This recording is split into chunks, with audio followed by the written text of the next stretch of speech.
আমি 100% গ্যারান্টি দিচ্ছি যে আপনি 26 লেটারের কিছু লেটার ভুল উচ্চারণ করেন।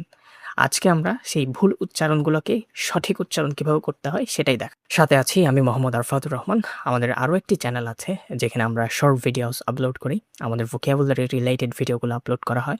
So if you wanna learn vocabularies you can also subscribe that channel and hit the subscribe button এই ধরনের ভিডিও পাওয়ার জন্য।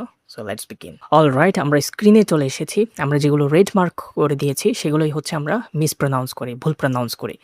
শুরুতে এটাকে আমরা সাধারণত বলি এ, আসলে এটার কারেক্ট প্রোনাউন্সিয়েশন এই, এই। তাহলে আজকে থেকে আমরা এটাকে এই বলবো। B C D E correct আমরা যেভাবে প্রোনাউন্স করি সেভাবে করব। এরপরে এটাতে আসি এফ, নিচের ঠোঁট উপরের ঠোঁটের সাথে লাগিয়ে এফ। জি এইচ, এটাকে আমরা এইভাবে বলবো আই, একদম এখান থেকে আই। জেই, এটাকে আমরা জে বলি, এটাকে বলবো এখন থেকে জেই। এটাকে আমরা কে বলি খেই। এটাকে এল বলি আমরা এল, একটু এখান থেকে বলার চেষ্টা করব। যেভাবে বলি ওটাও ঠিক আছে, বাট এখান থেকে বললে একটু নেটিভদের মতো মনে হবে।